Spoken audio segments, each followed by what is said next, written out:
हमारे कांग्रेस के तमाम वरिष्ठ नेता और इस वार्ड के काउंसलर श्री वेट्रीवेल जी और हमारे सहयोगी दल के तमाम नेता, डीएमके के, समाजवादी पार्टी के सभी को हमारा प्यार भरा नमस्कार। और जहां तक मेरी आवाज़ जा रही है, इस वार्ड के और हमारे बगल वार्ड 11 चरमा के वार्ड के जो लोग भी हमारे आवाज़ को सुन रहे हैं और हमारी बातों को सुन रहे हैं, उन सभी से मैं आशीर्वाद लेना चाहूँगा। उन सभी को हमारा कांग्रेस पार्टी का प्यार भरा नमस्कार।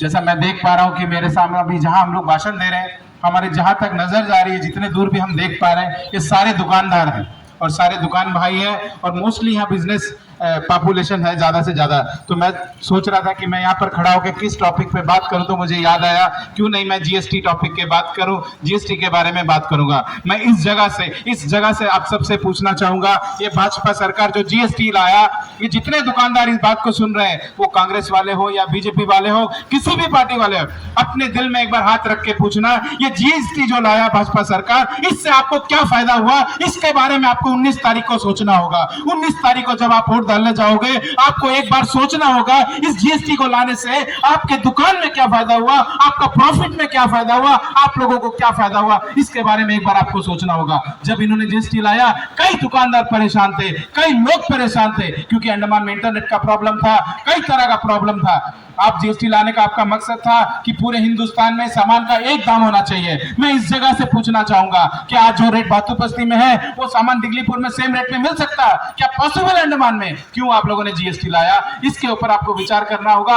और आने वाले 19 तारीख में आपको निर्णय लेना होगा कि ऐसा सरकार जो आपके दुकान के, आपके बिजनेस के ऊपर हाथ रखता है, आपका कमाई के ऊपर हाथ रखता है, आपको सोच समझ के आपको आने वाले समय में वोट करना होगा। मुझसे पहले मेरे कई साथियों ने तमिल में, हिंदी में बहुत सारे बातें बोली, हमारे सांसद के बारे में बोला। हम लोग कांग्रेस पार्टी से हैं और हमारे सहयोगी दल, हम सब मिलकर कांग्रेस पार्टी के उम्मीदवार के लिए आज वोट मांग रहे हैं। तो हमारी जिम्मेदारी बनती है कि हमको हमारा कैंडिडेट के बारे में आपके सामने में 4 बात रखूं। आप सबको पता है कि हमारा कैंडिडेट 2019 में जब चुनाव जीता, उनका पूरा कार्यकाल में करीब 2 से 2.5 साल हम लोगों ने कोविड में उनको पार्लियामेंट में जाने का मौका नहीं मिला, पूरा हिंदुस्तान बंद था, लॉकडाउन था। इसका भी कारण आपको पता है, किसने लॉकडाउन किया, थाली किसने बजाया, ताली किसने बजाया, ये भी आपको पता है। पर इस 2.5 साल के लॉकडाउन के बावजूद भी हमारा सांसद पार्लियामेंट में जाकर जब भी उनको मौका मिला, वो गर्जा और अंडमान का हर बात को पार्लियामेंट में रखा, हर मुद्दा को पार्लियामेंट में उठाया, जिसके कारण आज पूरे हिंदुस्तान में उनका नाम है। पूरे हिंदुस्तान में उनको बेस्ट पार्लियामेंट्री के नाम से जाना जाता है। बेस्ट मेंबर ऑफ पार्लियामेंट का उनको अवार्ड मिला, एक नहीं 3 बार उनको सांसद रत्न अवार्ड मिला। हमें गर्व होता है कि हम ऐसे पार्टी से संबंध रखते हैं और ऐसे नेता के साथ जुड़कर काम कर रहे हैं, जिन्होंने हमारे लिए नहीं, पूरे हिंदुस्तान में अपना नाम रोशन किया।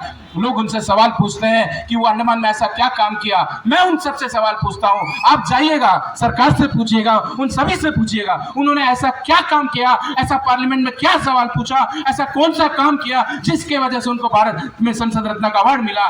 ये सभी जान सकते हैं कि संसद रत्न अवार्ड लेना इतना आसान नहीं है। और एक बार नहीं, 3 बार वो अगर काम नहीं करते, सवाल नहीं पूछते, पार्लियामेंट में अटेंडेंस उनका सही नहीं होता, हर तरह का उन्होंने पार्लियामेंट में योगदान किया और उनको पहला बार मौका मिला। ऐसा भी नहीं कि उनको कोई एक्सपीरियंस था, एक first time member of parliament, पूरे हिंदुस्तान में नंबर 2 का आज मेंबर ऑफ पार्लियामेंट है। आज सबके हाथ में मोबाइल है, सबके हाथ में इंटरनेट है। आप जाइएगा, गूगल में जाके सर्च करके देखिएगा कि हमारे मेंबर ऑफ पार्लियामेंट ने सांसद में जाकर ऐसा क्या क्या बात बोला है, हमारे लोगों के लिए क्या बात बोला है, हमारे बेरोजगार युवाओं के लिए क्या रोजगार का मुद्दा उठाया। आज जितना भी पोस्ट अंडमान निकोबार में भरा जा रहा है, दिगलीपुर से लेकर कैम्बल बे तक के कई युवा साथियों को आज रोजगार मिल रहा है। सोचिएगा, ये इनके कार्यकाल में ही क्यों मिला।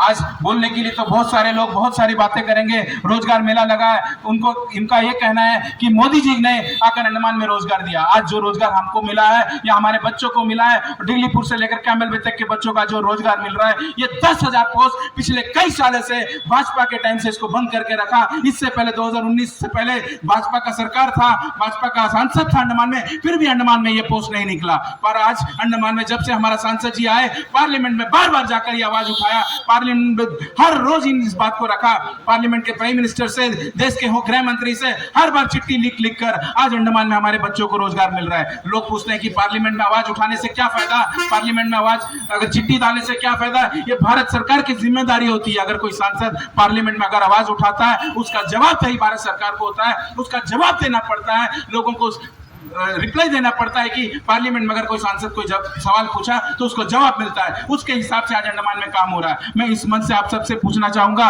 और आप सबसे सवाल भी पूछना चाहूंगा। हमारे द्वीपों में कई बार भाजपा के बड़े बड़े नेता हैं और पिछले 5-10 साल में अगर आप हिसाब लगाओगे तो कोई हिसाब नहीं है। जैसा कोई टूरिस्ट अंडमान घूमने आता है, बीजेपी का मिनिस्टर हर महीना 3-4 मिनिस्टर आया है अंडमान। मैं इस मंच से पूछना चाहता हूं, उनके मिनिस्टर आने से, उनके कई बड़े बड़े नेता आने से आप लोगों को किसी को कुछ फायदा हुआ?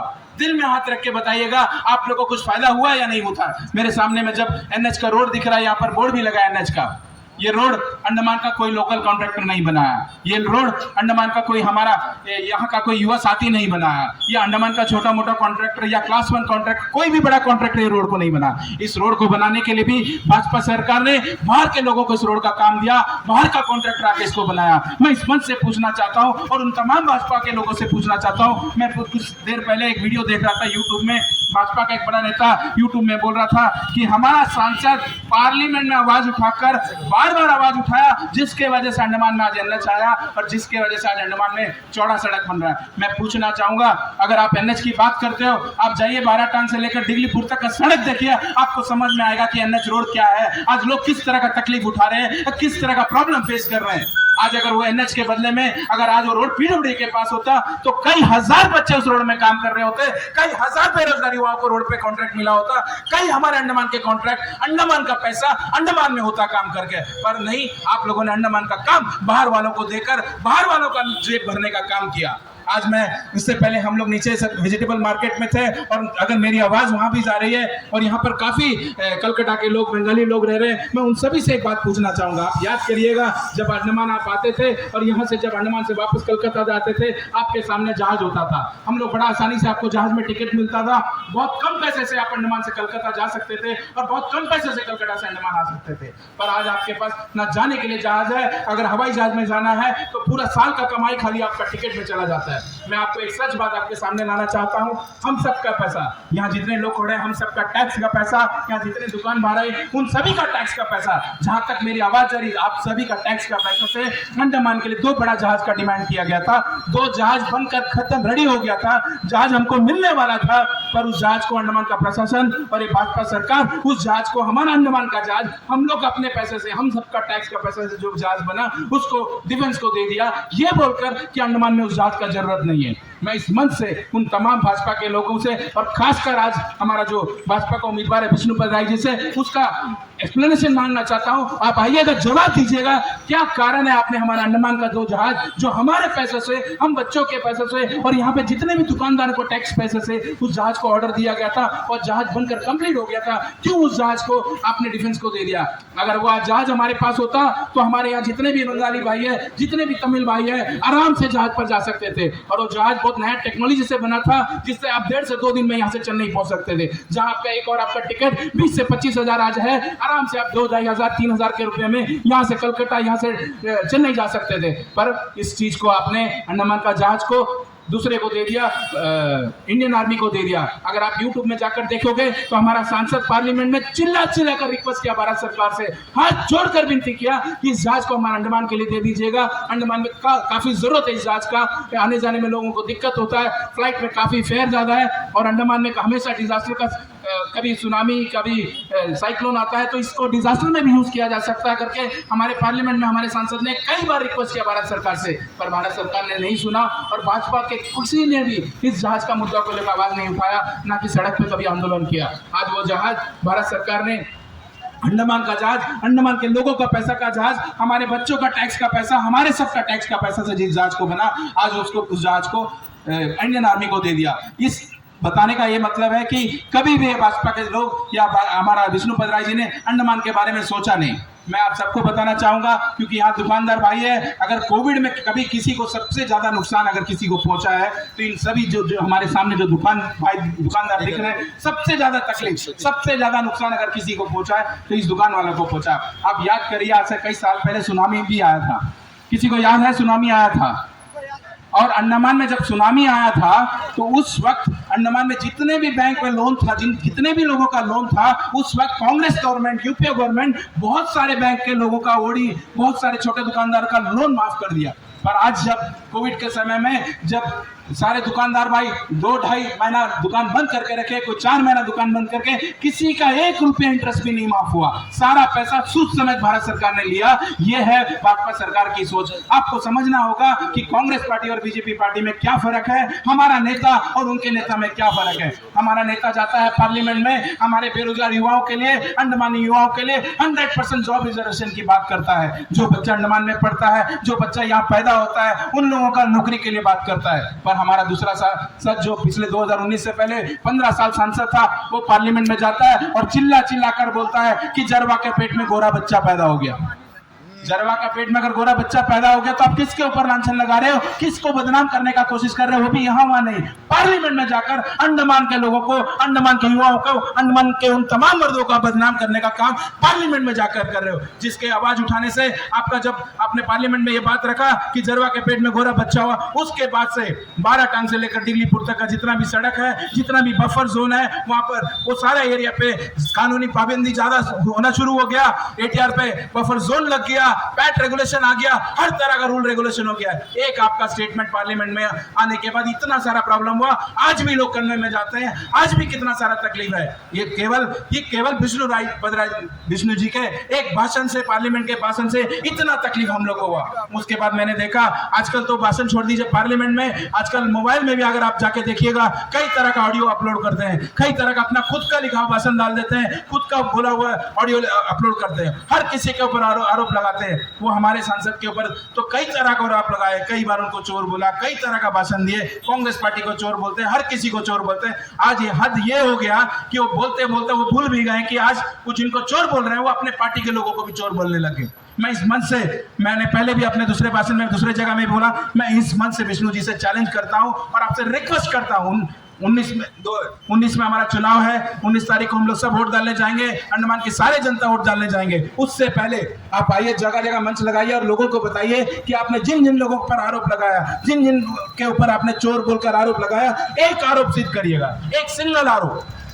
आप हमारे नेता के ऊपर आरोप लगाया, हमारे पार्टी के नेता के ऊपर आरोप लगाया, हमारे तमाम लीडरों के ऊपर आरोप लगाया, कोई बात नहीं, आपने अपने पार्टी के लोगों के ऊपर भी आरोप लगाया। मैं इस मंच से आपसे रिक्वेस्ट करता हूं, हाथ जोड़कर विनती करता हूं, क्योंकि लोग आप पर भरोसा करके वोट देंगे, लोग हम पर भी भरोसा करके आप वोट देंगे। आप मंच लगाइए, एक आरोप, आपने जितने लोगों के ऊपर आरोप लगाया, मोबाइल के थ्रू, व्हाट्सएप के थ्रू, एक आरोप सिद्ध करिए कि आपने जो बोला वो सही बोला, तो हम मान जाएंगे विष्णु जी, क्योंकि आपके जबान में हड्डी नहीं है, जो मर्जी आता है आपके मुंह में आप बोल के चले जाते हो, आधा बात आपको समझ में नहीं आता आप क्या बोलना चाहते हो, पर आप इतना भी नहीं सोचते कि किसी के ऊपर आरोप लगा रहे, उसके परिवार वाले क्या सोचेंगे, उसके घर वाले क्या सोचेंगे, जो मर्जी में आता बोलते जा रहे हो। आज यह हालत है कि अंडमान में लोग हमारा मजाक उड़ाने लग रहे हैं, हमारा नेता के बारे में मजाक उड़ाने लग रहे हैं, आपके बारे में। अगर आपका यूट्यूब में वीडियो जाकर देखें, जैसे मैंने बोला कि कोई पार्लियामेंट में जाकर ऐसा कैसे बोल सकता है कि जरवा का पेट में गोरा बच्चा हो गया। सोचने वाला बात है कि आपको इतना भी समझ नहीं था कि ये बात पार्लियामेंट में नहीं बोलना चाहिए। अगर आपको लगता है, मैं इस मंच से पूछता हूं,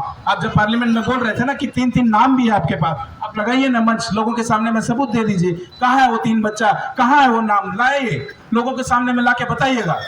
तो मैं आने वाले समय में आप सभी से रिक्वेस्ट करता हूं कि 19 में जब हमारा 19 तारीख को चुनाव होगा, लोग वोट डालने जाएंगे, आप दोनों कैंडिडेट को देखिएगा। मैं यहाँ पर इसलिए बार-बार बोलता हूं कि अंडमान में चुनाव खाली कांग्रेस और बीजेपी के बीच में होता है, बाकी कोई पार्टी से उतना फर्क नहीं पड़ता। ये 2 मेजर पार्टी है, रिजल्ट इसी दोनों पार्टी के बीच में आएगा। तो दोनों कैंडिडेट को आप देखिएगा, दोनों का काम करने का तरीका को देखेगा, दोनों का सोचने का तरीका को देखेगा, दोनों का बोलने का तरीका को देखेगा। मैं इस मंच से चैलेंज करता हूं, एक वीडियो आप हमारा नेता के बारे में या हमारे कुलदीप जी के बारे में एक वीडियो दिखा दीजिएगा जहां पर वो किसी के ऊपर लांछन लगाते हुए या किसी के ऊपर आरोप लगाते हुए या किसी पर झूठ बोलता हुआ एक वीडियो दिखा दीजिएगा। पर मेरे पास आप विष्णु जी, आपने जितना एक नहीं 50-100 वीडियो में आपका दिखाऊंगा। आप जिस किसी के ऊपर जो मिलता है आप उसके ऊपर आरोप लगाते हो। आपका आदत है, आप एडमिनिस्ट्रेशन जाते हो, उनको गाली देके आ जाओगे, सीएस के ऑफिस जाओगे, उनको गाली देके आ जाओगे, एलजी के पास जाओगे, गाली, एक बार सबको गाली देके आ जाओगे, उसके बाद ना आपका जाना हुआ रहेगा, ना वो आपको बुलाएंगे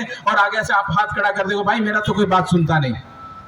आप हर किसी से लड़ लेते हो और आगे कोई काम नहीं करता है। तो मेरा रिक्वेस्ट है विष्णु जी, आप आप मंच लगाइए, आप जितना आरोप लोगों के ऊपर लगाया एक आरोप सिद्ध करिए। 19 तारीख से पहले एक आरोप सिद्ध करके दिखाइए कि आपने जो मोबाइल पे आपने ऑडियो डाला, लोगों के बारे में बोला, एक आरोप सिद्ध करिए तो हम मान जाएंगे कि आप जो बात बोल रहे हैं सच बोल रहे हैं। मेरी आवाज जहां तक जा रही है, सबसे हाथ जोड़कर विनती है, आने वाले समय में आप हमारे उम्मीदवार श्री कुलदीप राय शर्मा जी को जरूर वोट दीजिएगा। उनका जितना हमारे लिए नहीं, पूरे अंडमान के लोगों के लिए जरूरत है, अंडमान के बच्चों के लिए जरूरत है, उनके भविष्य के लिए जरूरत है। क्योंकि उनको अगर पार्लियामेंट में अगर आप उनका स्पीचेस सुन के देखेंगे, उनका वीडियोस उठा के देखेंगे, उन्होंने हर भाषण पर हर समय अंडमान के लोगों के लिए आवाज उठाया। कभी कचाल के सेटलर भाइयों के बारे में आवाज उठाया, कभी मैंने जो अभी आपके बारे में बोला शिप के बारे में, अगर वो शिप चलता तो सबसे ज्यादा अगर किसी को फायदा होता तो यहाँ पर जितने भी बंगाली भाई हैं हमारे, जितने भी कलकत्ता से है, जितने भी बिजनेसमैन है जो आज महंगा कार्गो पे सामान लाते हैं, वो हम गवर्नमेंट शिप में सामान ला सकते हैं, सस्ता में उनका सामान आता। अगर आज दो जहाज रहता तो हमारे तमिल भाइयों के लिए भी कितना फायदा होता।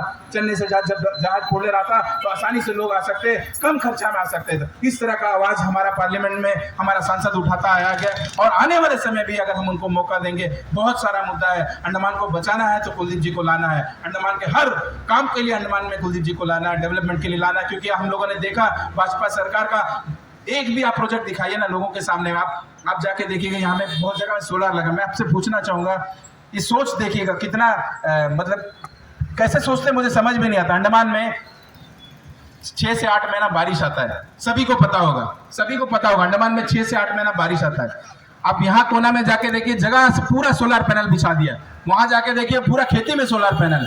सोलर तो वहां लगाता है जहाँ आपको ज्यादा धूप मिलता है, जिससे इलेक्ट्रिसिटी जनरेट होगा, उसके बाद आपको फायदा होगा। ये सोलर किसने लगाई आपको पता करना पड़ेगा। आपको सोलर का पैनल में जाके देखिएगा, वो कंपनी किसका, ये कंपनी किसको कॉन्ट्रैक्ट मिला, ये जानने का जरूरत है। आज अभी थोड़ा देर मैं पहले देख रहा था, एक बस चल के गई आपके सामने से, इलेक्ट्रिक बस, सभी को पता है ना, जिसमें आवाज नहीं आता है। बहुत सारा एक्सीडेंट भी आजकल हो रहा है, देखे ना इलेक्ट्रिक बस चलाने का मकसद था अंडमान में कि पोल्यूशन नहीं होना, इसलिए इलेक्ट्रिक बस चला रहे हैं। आप जाके एसटीएस से या एसटीएस डिपार्टमेंट से पूछिएगा कि उस बस को आप चार्ज कैसे करते हैं। एक डीजल का जनरेटर में, जहां से हम लोगों को घर पे करंट आता है, डीजल से जनरेटर चलता है और जिससे करंट पैदा होता है, उसी करंट से उस बस को चार्ज करते हैं, फिर बस चलाते हैं। तो फायदा क्या हुआ? आप बस इसलिए लाए कि अंडमान में ग्रीन एनर्जी हो, अंडमान में पोल्यूशन कम हो।